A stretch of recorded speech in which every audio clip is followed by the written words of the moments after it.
Então vamos lá. Boa noite a todos, sejam bem-vindos.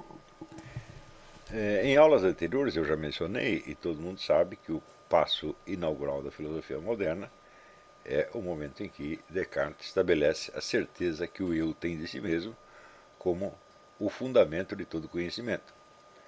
Também eu já expliquei, e está no meu livro Visões de Descartes, que no curso da exposição dessa ideia, Descartes confunde o eu concreto, biográfico, pessoal, com o conceito genérico do eu e atribui a um as propriedades do outro e vice-versa. Esta confusão, que não foi percebida inicialmente, ela se aprofundou ao longo do tempo, provocando consequências que de fato se estendem até hoje. Uma delas foi o seguinte: se o eu é o fundamento de tudo e se ele tem a certeza imediata de si mesmo, então vamos dizer, ele é a premissa fundante de todo conhecimento e deve ser possível a esse eu extrair, por assim dizer, de si mesmo o sistema inteiro dos conhecimentos fundamentais sem precisar recorrer à experiência externa. Então esse foi o projeto do chamado racionalismo, com Spinoza, Leibniz, e que depois de um breve intervalo com Kant retorna com Fichte e Hegel. Então esta ideia, vamos dizer, do sistema filosófico. Durante 2 séculos essa ideia impera sobre todo o pensamento ocidental. A filosofia tem de ser um sistema. Esse sistema tem que ser integralmente coerente e ele tem que expressar, vamos dizer, os determinantes fundamentais de toda a realidade possível,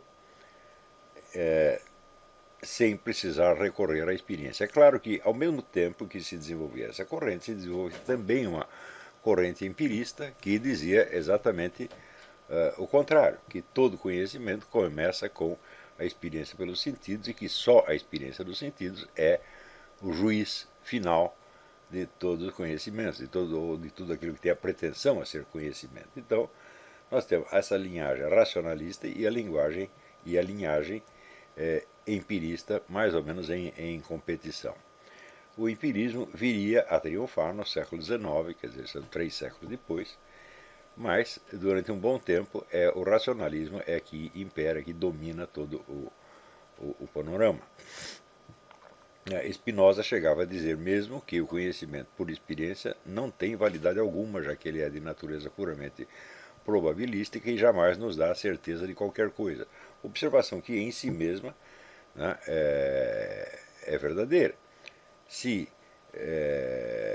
o conhecimento por experiência procede pelo que se chama de indução, quer dizer que de vários casos particulares você extrai uma regra geral, essa regra geral só tem valor probabilístico.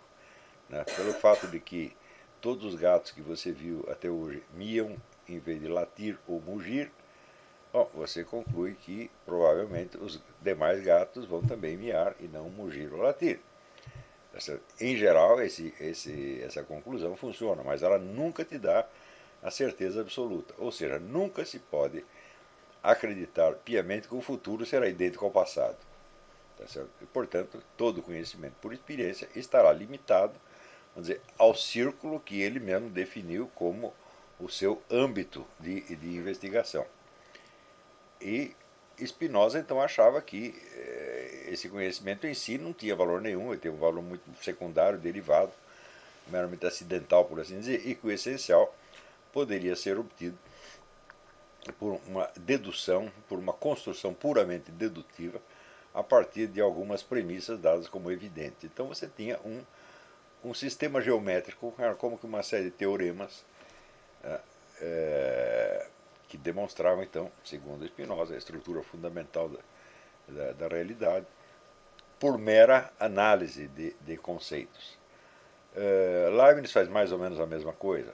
É claro que o sistema de Leibniz é muito mais rico, muito mais flexível que o de Spinoza, e é evidente que Leibniz, que era pessoalmente um cientista muito dedicado, jamais desprezou o conhecimento por experiência. Ou seja, embora sendo um racionalista, em teoria ele não era tão racionalista assim na prática. E depois de algum tempo, este tipo de filosofia entra numa crise, sobretudo por causa do exame que foi feito por David Hume.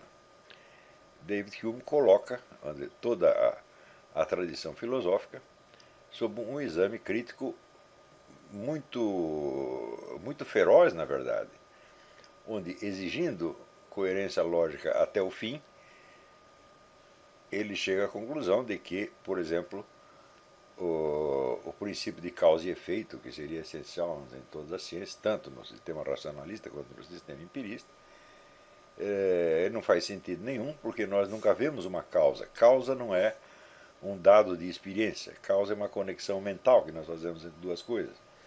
Ele dá o exemplo da bola de bilhar que bate na outra, e diz, olha, eu vejo uma bola de bilhar rolando, depois vejo outra, eu não vi causa nenhuma. Essa análise dele não é das melhores, eu já demonstrei que isso aí tá falso, porque na verdade você não vê dois movimentos, você vê um só movimento contínuo, o movimento da segunda bola prosseguindo o da segunda, e depois mentalmente você divide em dois movimentos. Quer dizer, não é que você sintetiza dois através de uma ideia de causa, ao contrário. Quer dizer, você vê um movimento único e você mentalmente o analisa. Tá certo? Essa análise que ele faz não é das melhores, mas tem algumas que são terríveis. Ele diz, por exemplo, eu examinando o meu próprio conhecimento das coisas, eu vejo que eu tenho sensações e tenho ideias. Tá certo? Que me aparecem sensações, me aparecem ideias. Mas eu não vejo nenhuma consciência atrás disso aí. Ou seja, a minha própria consciência não é objeto de experiência, é uma suposição que eu estou fazendo.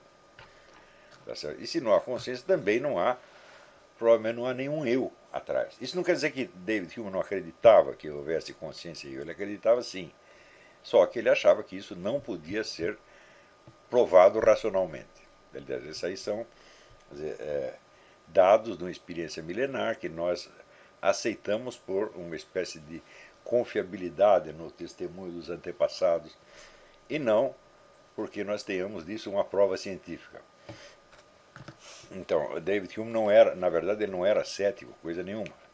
Ele era cético com relação aos procedimentos racionais de conhecimento, mas ele aceitava a existência do mundo exterior, a existência do eu, etc, etc. Tudo na base, vamos dizer, da confiança e do senso comum. Mas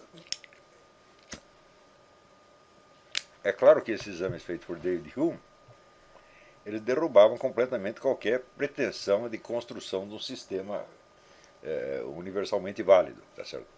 Então, embora Hume não fosse um cético, o efeito que a obra dele teve foi de espalhar o ceticismo por tudo quanto é lado, e inspirou num sujeito chamado Kant o seguinte problema. Ele diz, olha, David Hume prova que o conhecimento é impossível, mas a existência da física de Newton prova que o conhecimento é possível. Então os dois têm razão e nós temos aqui um problema porque nós temos a verdade contraditória e para resolver isso ele criou todo o sistema das chamadas críticas, a crítica à razão pura, a crítica à razão parática, a crítica do juízo, etc. O que ele mesmo chamou de filosofia crítica por oposição ao que seria a filosofia dogmática. O que é a filosofia dogmática? É a filosofia afirmativa que pretende, vamos dizer, expor a realidade do mundo em teses. E a filosofia crítica, ao contrário, em vez dela sair afirmando coisas sobre o mundo, ela se voltava sobre si mesma e examinava criticamente o processo do conhecimento humano. Então ele diz, olha, você atacar diretamente os problemas da realidade sem você ter examinado criticamente o processo do conhecimento humano é uma ingenuidade. E, por meio deste exame, ele chegava à seguinte conclusão: tudo o que nós conhecemos, absolutamente tudo, depende de duas coisas: a estrutura da nossa percepção e a estrutura da nossa razão. Então, a estrutura da nossa percepção, quer dizer, os sentidos, eles têm a sua forma própria e eles são limitados. E a estrutura da nossa razão também são limitadas, só temos isto. Portanto, tudo o que nós conhecemos é um reflexo da nossa estrutura cognitiva, da estrutura do nosso aparato cognitivo. E nós não somos capazes nem de imaginar alguma coisa que esteja fora disso. Então, por exemplo, tudo o que nós percebemos está limitado a um espaço e a um tempo. O que não quer dizer que só existam coisas no espaço e no tempo, mas o que estiver para lá do espaço e do tempo, nunca vamos saber nada a respeito. É isso. E mesmo aquilo que está no espaço e no tempo, nós só conhecemos através desse filtro que é, por assim dizer, a nossa própria mente. Isso quer dizer o seguinte: com relação àquilo que é externo a nós, nunca temos certeza nenhuma. Todas as certezas que nós temos advêm do fato de que eu percebo as coisas de um jeito, o Zé Mané percebe de outro, a Mariazinha percebe de outro jeito, e entre todos esses modos de perceber existe uma coincidência, existe uma confluência. Então essa confluência cria o quê? A confiabilidade da comunidade humana. Ou seja, se nós estamos errados com relação ao mundo exterior, nós estamos todos errados juntos e o fato é que jamais saberemos se estamos errados. Então, ele restaura, por assim dizer, a confiabilidade do conhecimento por baixo, por assim dizer. Né? Então, existe, na verdade, o conceito de comunidade humana é o conceito central da filosofia de Kant. A comunidade humana é praticamente só o que existe. Todos os seres humanos têm a mesma razão, têm a mesma estrutura de percepção e todos nós vemos as coisas mais ou menos do mesmo jeito. Portanto, há um acordo universal. Tá certo? Agora, quanto às coisas em si mesmas, isso é, as coisas consideradas independentemente do conhecimento que temos delas e, portanto, independentemente do nosso aparato cognitivo, nós nada sabemos. Né? Porém, existem coisas que nós não podemos saber, mas que nós temos a obrigação de crer, porque se não acreditarmos nelas, nós vamos baixar para um nível infra-humano. E uma dessas é para você ter que acreditar em Deus, você tem que acreditar no bem, você tem que acreditar na vida eterna, etc, etc, etc, etc. Isso ele chamava imperativo categórico, quer dizer, é uma coisa que você não sabe, mas que você tem de crer, porque isso está na base da sua própria constituição humana. Então você vê que é como se ele apagasse o mundo e em seguida o restaurasse como um reflexo da comunidade humana, do pensamento comum, né, da sociedade humana. Bom, é claro que isso criou problemas terríveis. Quer dizer, por um lado, tudo virou subjetivo. Mas esse subjetivo passa a ter uma validade objetiva porque é universal. Então é como se dissesse da seguinte maneira: nós não conhecemos a verdade, mas conhecemos a universalidade. E a universalidade quer dizer que todos nós pensamos igual sobre esse ponto. Então, é evidente, começa a surgir aí a ideia de reconstruir o universo cognitivo a partir dessas descobertas ou invenções do Kant. Eu acho que ele não descobriu nada, para mim tudo isso é invencionice. Mas acharam que ele descobriu e que, portanto, era preciso reconstruir, né, a ideia do conhecimento objetivo verdadeiro a partir destas verificações do Kant. Uma das primeiras tentativas é a do Johann Gottlieb Fichte, que diz o seguinte: segundo toda a tradição que vem de Descartes a Kant, a única certeza é o eu. Então, por que vamos continuar considerando esse eu uma coisa subjetiva? Na verdade, ele é a realidade.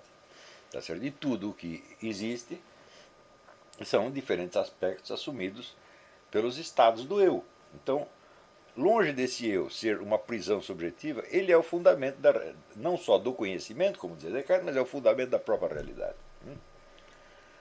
Depois que Fichte disse isso, apareceu Hegel, e o Hegel disse: olha, então é o seguinte, na verdade, partindo disso, dá para reconstruir todo o universo do conhecimento e dá para construir um novo sistema racionalista que já leva em conta as objeções do Hume e as verificações do Kant. E como é que nós fazemos isso? Nós temos que levar o nosso pensamento até o nível do puro conceito. Tá certo? E quando obtemos conceitos suficientemente universais, então dele nós deduzimos o resto. Mas como funciona esse conceito? Por exemplo, se você pegar o conceito do absoluto, tá certo? O absoluto, o incondicionado, bom, nós temos essa noção do absoluto e do incondicionado. Porém, como funciona este absoluto? Se nada existe fora dele, se o absoluto é a totalidade e nada existe fora dele, então, evidentemente, ele não se conhece como tal. Então, ele é uma vasta inconsciência. Tá certo? Mais do que isso, ele diz que se você considerar isso como o ser, ele vai dizer que o ser considerado de maneira abstrata, universal e indeterminada é a mesma coisa que o nada. Porque não há nada fora dele. Então ele não tem como se distinguir, então não dá para você dizer o que ele é. Tá certo? Nós só podemos dizer uma coisa que se distingue da outra. Então, ele diz o seguinte: este absoluto, então, ele vai se autoconstituir não pela sua mera presença, que seria idêntica ao nada, mas pela sua autonegação. Ele vai criar um não absoluto, ou um não eu, ou um não ser qualquer, pelo qual ele se definirá. E o processo desta autodefinição do ser, que vai ser através de uma série de negações, será o universo inteiro. Então, o universo inteiro é um conjunto de negações e afirmações do absoluto no curso do tempo. Cada nova negação do absoluto que aparece, ela se nega, por sua vez, a si mesma e é substituída por uma outra e outra e outra. Um exemplo disso, por exemplo, são os seres mortais. O que define o ser mortal é a sua mortalidade. Portanto, ele, na hora que nasce, ele já está morto. Ele já traz a semente da sua morte em si. E parêntese, essa observação, isto é um erro de lógica absolutamente monstruoso, porque o que define os seres mortais não é a mortalidade de jeito nenhum. É o fato de que são vivos. Né? Se eles já nascessem mortos, eles simplesmente não existiriam. Então, a mortalidade não é a forma da sua existência, mas a forma da sua supressão. Hegel está invertendo a coisa. Então,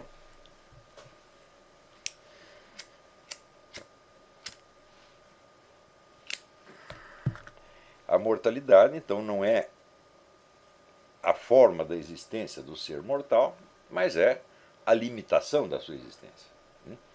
Só que para Hegel, essa altura, vamos dizer, como o próprio absoluto se define pela sua negação, muito mais o ser mortal. O ser mortal se define pela sua mortalidade e pelo fato de que ele já traz a morte no instante em que nasce. E a sucessão de todas essas negações, autonegações, ressurreições e novas mortes, isto é o processo universal inteiro. Portanto, a partir do conceito absoluto, nós podemos deduzir o universo inteiro. Então, isso aí, é claro, caiu como uma bomba, tá certo? No meio filosófico alemão, numa época em que todo mundo que sabia ler acompanhava as discussões filosóficas como se fosse partido de futebol. E a impressão foi a seguinte: olha, o Hegel, ele resolveu todos os problemas, acabou a filosofia. Não há mais nada o que dizer depois disso aí. Né? E houve gente que ficou entusiasmada com isto, outros que mais tarde viriam a tirar outras conclusões, complementando Hegel, ou, como diz Karl Marx, virando-o de cabeça para baixo. Karl Marx conserva o mesmo critério do Hegel, só que ele diz: este processo se dá não num conceito, não no desenvolvimento de um conceito, quer dizer, não é o conceito que vira a realidade, ao contrário, esse processo se dá na própria natureza material, que é constituída também da sua autonegação. Bom, daí segue-se o materialismo marxista, que, do meu ponto de vista, não existe. Não é um materialismo de jeito nenhum, mas isso não é o nosso assunto hoje. E, evidentemente, houve gente que não gostasse da coisa do Hegel. Tá certo? O rei, então, na época, Guilherme IV, achou que ele chamou isso de onisciência fácil. Ele disse, quer dizer, o Hegel fez, aí você deu estalar de dedo, falou: expliquei tudo, acabou tudo, agora você cala a boca. Embora não sabendo contestar o Hegel, ele sabia que tinha algum treco errado no meio disto. E foi justamente nessa altura eles se lembraram do Schelling. Schelling é um sujeito que começa com uma filosofia parecida com a do Fichte, quando era muito jovem, entre 18 e 20 anos. Então, é um dos raríssimos casos de precocidade filosófica na história. Né? Entre os 18 e 20 anos ele publica textos que fazem um sucesso extraordinário, que lhe dão a fama de gênio, mas que, em substância, não são muito diferentes da filosofia do Fichte.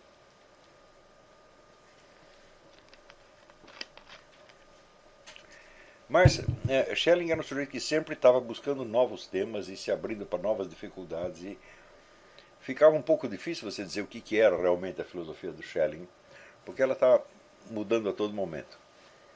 E ele teve alguns problemas pessoais, inclusive um casamento escandaloso. Ele casou com a mulher divorciada de um ex-amigo dele. Já roubou a mulher do amigo, né? E casou com ela, e aquilo foi um escândalo. Ele teve vários problemas, e ele durante décadas ficou quieto, não publicou nada, não falou mais nada, se retirou num cantinho e ficou lá. Mas todo mundo sabia que ele continuava investigando, trabalhando e escrevendo, só não estava publicando. Então, o rei o chamou para Berlim, oferecendo o melhor emprego da filosofia alemã. Na época, é bom você saber, um professor de filosofia tinha um estatuto na Alemanha e dentro do ministro de Estado. Quer dizer, era uma autoridade pública. Não? Então, o rei percebeu que aquela ideia do Hegel ia criar uma espécie de dogmatismo fanático muitíssimo perigoso, porque os hegelianos eram os caras que sabiam tudo e não há como se opor a eles, então minha vontade é lei. Foi muito bem percebido isso aí. Ele falou, bom, alguém tem que dar um jeito nisso, e chamou o Schelling. E Schelling começa então a disparar uma série de objeções, não só contra o Hegel, mas contra toda essa tradição racionalista, incluindo Spinoza, Leibniz, etc.,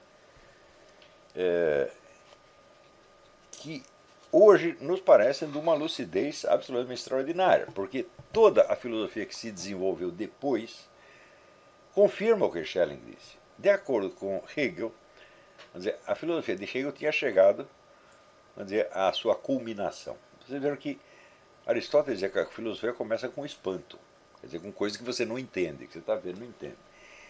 E o Hegel disse, olha, a minha filosofia acabou com o espanto, não tem mais espanto. Nós já sabemos tudo.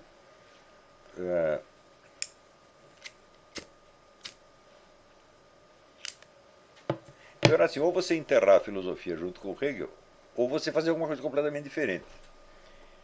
Então, o Schelling começa, vamos dizer, a formular objeções fantásticas. Em primeiro lugar, ele disse o seguinte, olha, toda esta filosofia tem um problema. Ela se apresenta como se esse conceito estivesse se expondo a si mesmo. E a autoexposição do conceito se identifica, por sua vez, com o próprio processo da realidade. Só que quem está fazendo isso não é o conceito, é um sujeito chamado Hegel. Então tem um cidadão que mora na rua tal, no número tal, tá certo? E foi ele que inventou tudo isso. E na hora que ele está dizendo essas coisas, ele está esquecendo que foi ele que pensou.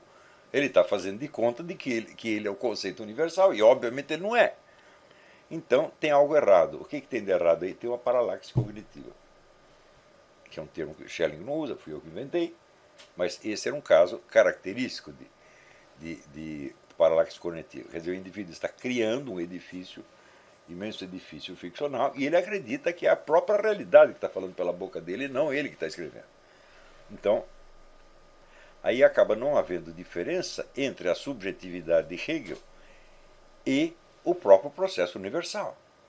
Então é como se o processo universal estivesse falando, já nem é pela boca de Hegel, porque Hegel não aparece em parte alguma. Né? Não tem um eu que escreveu aquele negócio. Parece que se escreveu a si mesma.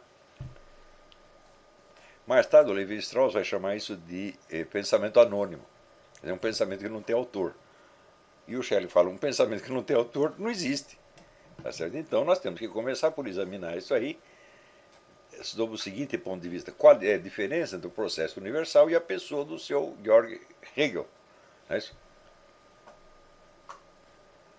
Mais ainda, ele disse, Hegel está descrevendo um processo lógico, quer dizer, o processo de autodesenvolvimento de um conceito. E ele está dizendo que o universo material é isto. Tá certo? Só que até agora não vi nada de material ali. Você só está vendo o conceito, quer dizer, qual é a prova de que isso é o universo material? Na verdade, ele virou as costas ao universo material e criou este universo ideal, e depois disse que é o material porque ele mesmo esqueceu do universo material. Agora, diz Schelling, quando examinamos o universo material, nós vemos que ele não pode, de maneira alguma, ser reduzido aos seus elementos lógicos. Por quê? Quando Deus criou o mundo, ele criou naquele mesmo instante a inteligibilidade do mundo. Quer dizer, ele fez um mundo inteligível. Não é isso? Mas isso não quer dizer que o próprio Deus seja inteligível nessas condições. Quer dizer, a inteligibilidade faz parte do mundo criado, não da eternidade. Tá certo? A criação do universo é um ato livre de Deus. Deus fez isso não porque ele precisava fazer, não porque ele tinha boas razões para fazer, mas porque ele quis fazer. Tá certo? Então, deste ato livre, surge o mundo e a sua inteligibilidade. E desta inteligibilidade faz parte a existência da razão humana, da qual faz parte a razão do seu Hegel. Então, o que o Hegel está fazendo é uma gigantesca metonímia. Ele está tomando o seu pensamento como se fosse não somente o pensamento universal, mas o próprio universo. E o Schelling dizia, bom, isso aí chegaria a ser cômico se não fosse pelas consequências devastadoras que isso vai criar. Quer dizer, ele já antevia todas as consequências devastadoras, que de fato vieram a ter através do marxismo e de outras escolas que se desenvolveram a partir daí. Você imagina no momento em que esta presunção de você ter a chave do desenvolvimento temporal do universo e da história se transformasse em ação política. Então você tem uma elite que sabe tudo, que tem a chave da natureza e da história e que não adianta você se opor a ela. Então, se você se opõe, é sinal de que, veja, os hegelianos na época diziam, só se opõem a nós pessoas de mente fraca. Veja, a presunção de onisciência dos caras chegava a esse ponto. Então chega esta mente fraca do Schelling, que era 100 vezes mais inteligente do que Hegel, e faz essas observações. E diz, olha, a ideia de um sistema que encerra dentro de si o universo é apenas uma projeção, é uma metonímia. Quer dizer, é um universo ficcional que um sujeito criou, depois ele esquece que foi ele que criou. É mais ou menos como o gato Félix, tá entendendo? Que se desenhava a si mesmo, né? Ou então, quando alguém estava perseguindo ele pegava uma borracha, se apagava, desaparecia. É um efeito desse tipo. Ou uma escada do Escher, escada que, né, começa e termina no seu próprio topo. Né? Era um efeito deste tipo. É um defeito de visão, é uma paralaxe cognitiva mesmo. É um deslocamento entre o eixo da construção intelectual e o eixo da experiência real. Então, Schelling inverte o negócio do Hegel 100%. Ele diz o seguinte, nenhuma filosofia tem por finalidade explicar o universo inteiro. Por quê? Porque ela é uma manifestação da razão humana, a qual é uma manifestação da inteligibilidade do real, tá certo? A qual foi instaurada por Deus na criação do mundo. Tá certo? Então nós não estamos fazendo nada mais do que prolongar, tá certo? Na medida da nossa capacidade, da nossa pequenez, por assim dizer, um processo de inteligibilidade que já foi instaurado desde o começo dos tempos. E é evidente que a razão de nenhum indivíduo poderá abarcar a inteligibilidade universal, tá certo? E que a própria inteligibilidade universal não poderá abarcar a totalidade do ser, porque ela foi instaurada por Deus, ela não abrange o próprio Deus. Ela não abrange, não tem como a sua razão explicar um ato livre, um ato de pura vontade. Né? Então, qual é a função da filosofia? A função da filosofia não é abarcar o conjunto e aprisioná-lo numa construção. É refletir o que ele chamava a exuberância do ser, que nunca para de apresentar novidades e aspectos desconhecidos e assim por diante. Então, esta é a função da filosofia. E note bem, a explicação que ele dá num certo momento, no livro O Fundamento da Filosofia Positiva, é idêntico ao que depois eu viria dizer com a definição da filosofia como unidade do conhecimento, a unidade da consciência. Ele não usa esses termos, evidentemente. Ele escreve isso de maneira um pouquinho mais complicada, mas no fundo é a mesma coisa. Onde eu botei esse livro? Vê se você acha ele aí para mim, Rubão. Esse livro verde aí que está no chão. Deixa eu ver se é esse. Esse mesmo. Esse mesmo.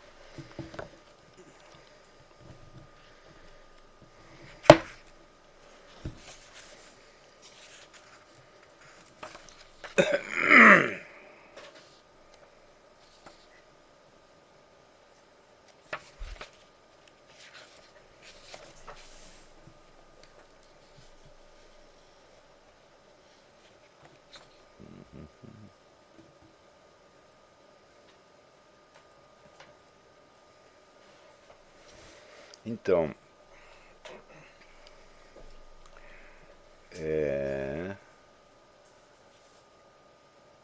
a mesma ideia orgânica dá forma à ideia de Schelling da natureza humana. Nossa existência enquanto indivíduos é um contínuo processo de autodiferenciação, no qual as possibilidades do futuro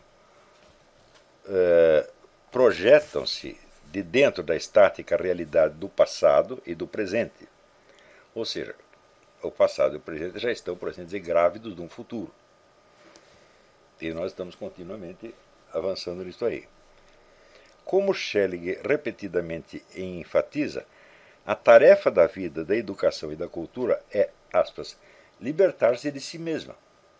Ou seja, em cada momento você tem as estruturas criadas pelo passado, que estão vigentes no presente, mas você tem que dar um passo a mais e abarcar um pouco mais da exuberância do ser.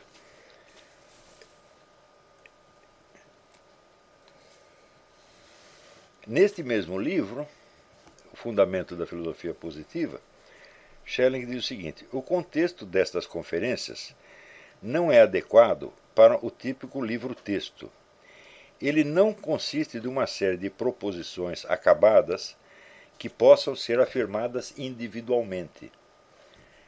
Antes, ele resulta, antes seus resultados são gerados num contínuo mais sério, numa contínua mais séria progressão e movimento.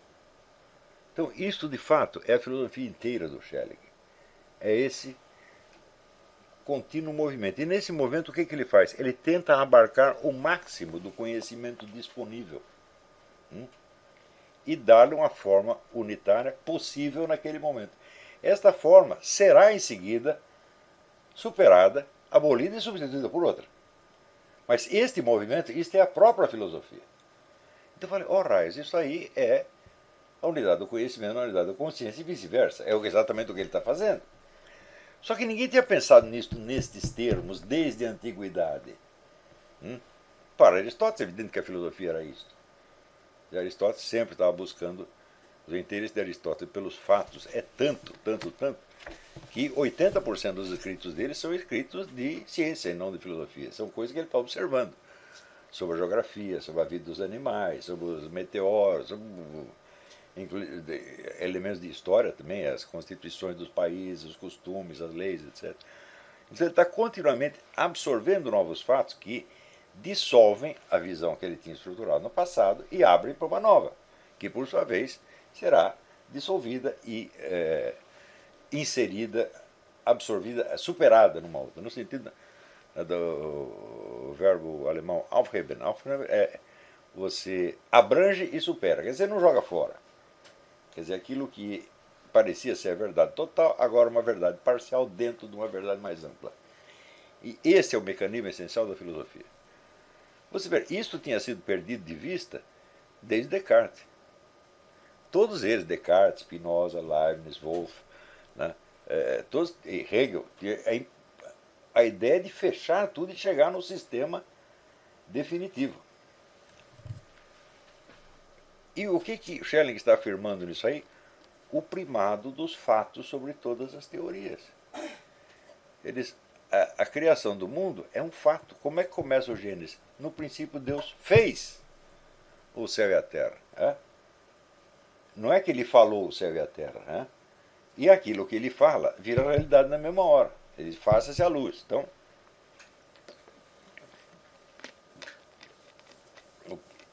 a luz não se encerra no mero enunciado. É aquele negócio São Tomás de Aquino, nós falamos com palavras, mas Deus fala com palavras e coisas. Então, o verbo divino, ele por assim dizer, se transmuta em realidades. São fatos, são atos de Deus, não é isso? Então, sempre o fato terá prioridade sobre todas as doutrinas. E isso aqui é o que gerou discussão com os idiotinhas, né, que pensam que são os santinhos, né, os donos do dogma, inclusive sobre a doutrina da Igreja Católica. E inclusive sobre a Bíblia inteira. Os católicos acharam ruim, os protestantes também acharam ruim. Inclusive sobre a Bíblia. Os atos de Deus têm prioridade absoluta sobre a Bíblia. Os fatos da ordem divina. E se você duvida, você me responde a seguinte pergunta.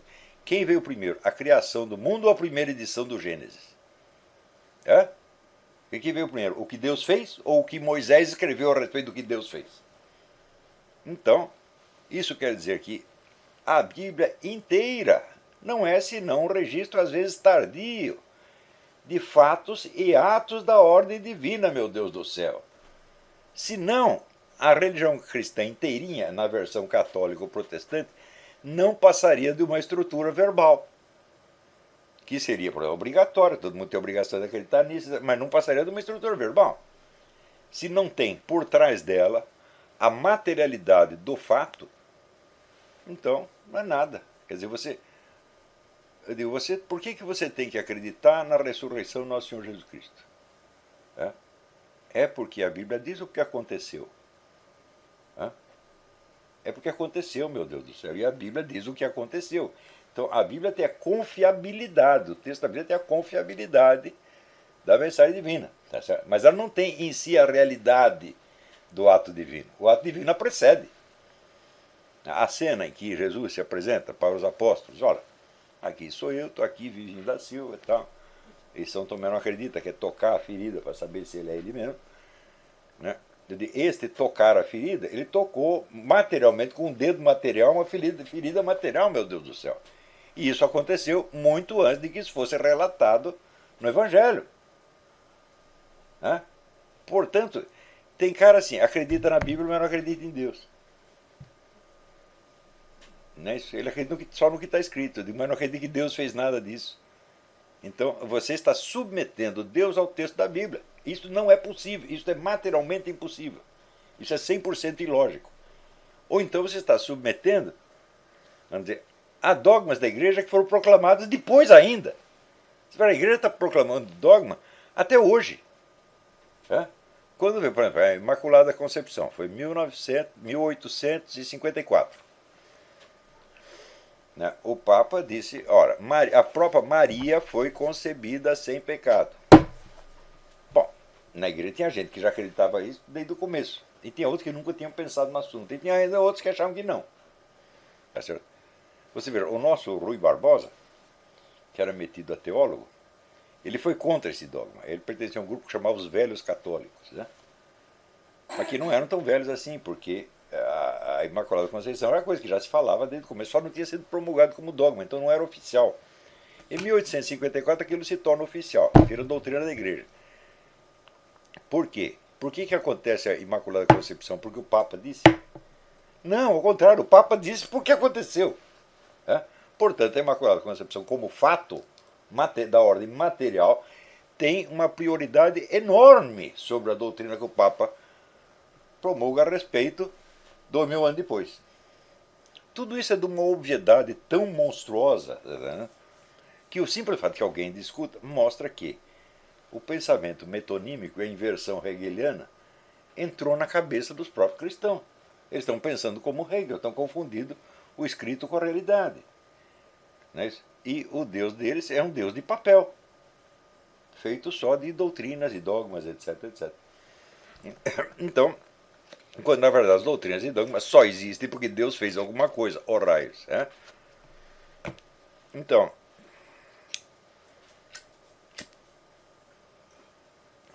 você vê que isso vamos dizer, é um resultado da fraqueza humana. As doutrinas, os dogmas, as autoridades, a hierarquia toda, bom, são criadas a partir de uma instituição divina, de uma ordem divina, evidentemente, mas são criadas por pessoas, por seres humanos, e elas vêm investidas de uma autoridade. Agora, quem está por trás dessa autoridade? É um ato de Deus, meu Deus do céu. Na hora que Jesus Cristo funda a igreja, isso é um ato real que ele fez. Não foi, isso não aconteceu só no texto do Evangelho, aconteceu num lugar do espaço e do tempo. Ele estava lá com Pedro e disse, olha, vai ser assim, assim, assim, isso aconteceu ou não aconteceu? Se não aconteceu, o Evangelho está mentindo. E se aconteceu, o Evangelho está dizendo a verdade, porque o Evangelho está submetido a um fato anterior. Tá certo? Bom, tudo isto é óbvio, mas você veja aqui por que teve que aparecer o Schelling para explicar essas coisas? Porque alguém tinha confundido a coisa muito bem confundida. E confundido de uma maneira muitíssimo engenhosa. Tão engenhosa que o Eric Wegener disse que toda a obra de Hegel é um ensaio de feitiçaria. Ele disse que isso é um feitiço. E, vamos dizer, muitas filosofias são realmente obras de feitiçaria. Elas, em feitiço, hipnotizam o ser humano e o aprisionam dentro de um quadro conceptual do qual ele não consegue sair. Você vê que o Ortega y Gasset, ele conta assim, ele diz o seguinte: eu fiquei preso 10 anos na jaula kantiana. Depois ele achou um jeito de sair dela, mas a jaula kantiana ela está ainda, tem muita gente caindo. Quando você pensa assim, o que é ideologia de gênero? É uma forma extrema de kantismo. Por quê? A identidade sexual do sujeito é uma criação cultural. Quer dizer que ela não pode ser uma criação cultural, porque senão seria um sexo meramente mental. A sua mente não tem o poder de, por si mesma, e só com os seus próprios elementos, gerar um desejo sexual. O desejo sexual tem que ser desejo de alguma coisa, a qual tem de existir na realidade. Porque se o cara nascesse numa ilha, ficar sozinho lá, nunca visse uma mulher, ele não ia poder inventar a mulher da cabeça dele. Tá certo? Então, é claro que todo desejo sexual ele tem uma base natural anterior. A imaginação pode operar em cima disso e fazer variações mais incríveis que você acaba achando que uma tartaruga tem um tremendo sex appeal. Tudo isso pode acontecer, tá certo? Mas isso está acontecendo na sua imaginação e só acontece por quê? Porque tem uma base factual anterior que a possibilita.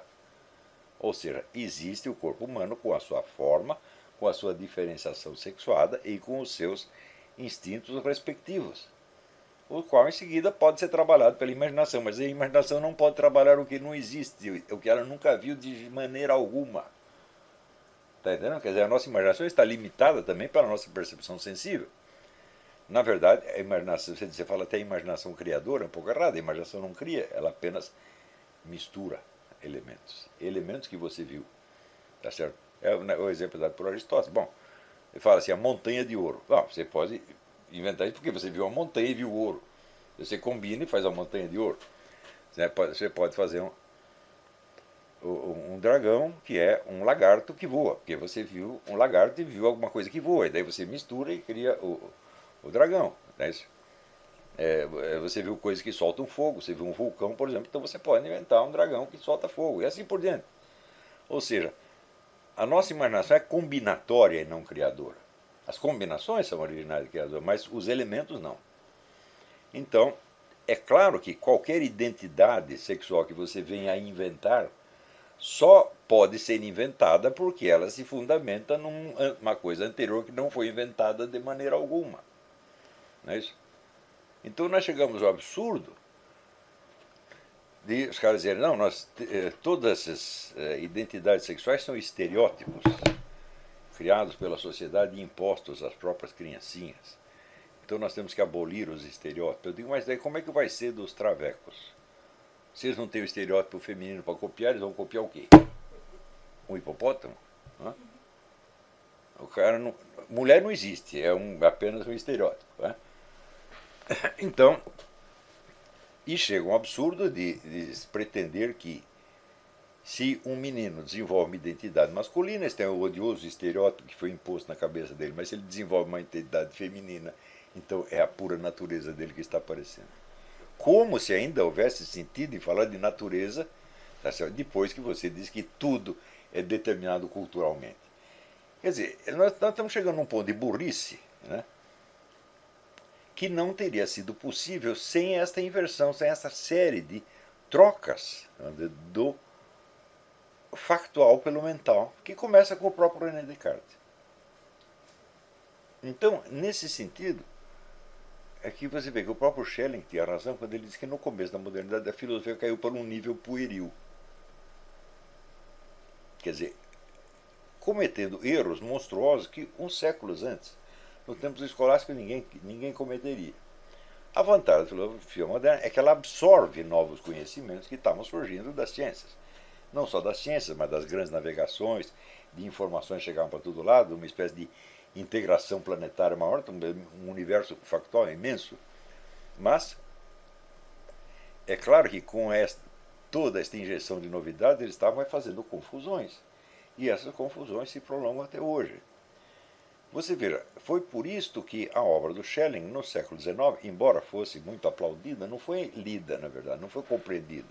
Ninguém fez o esforço para compreender. Esse esforço começa só no século XX, e os caras começam a ler e falam, oh raios, mas o que ele está dizendo que é filosofia é exatamente o que nós já estamos fazendo. Nós não criamos mais sistemas universalmente explicativos, nós estamos continuamente absorvendo novos conhecimentos, criando estruturas unitárias provisórias que depois serão absorvidas em outra estrutura provisória, como é próprio de todos os seres vivos. Os seres vivos estão continuamente, vamos dizer, aparecendo, desaparecendo e sendo absorvidos em novas estruturas e assim por diante. Então, bom, eu vou parar essa aula por aqui mesmo. Eu acho que já disse coisa suficiente, né? E eu vou confessar para vocês, estou com sono, porque eu recebi aí a visita, né, felicíssima do Jeffrey Nyquist, e nós passamos a noite inteira, né, trocando figurinha. Eu dormi muito pouco, estou cansado. Então eu vou pedir até que vocês me dispensem das perguntas. Inclusive, terça-feira nós temos mais uma aula do curso Guerra Cultural, que não está dando pouco trabalho. Então eu vou pedir que vocês se contentem com o que eu expliquei até agora. E boa noite a todos, até a terça-feira, se Deus quiser.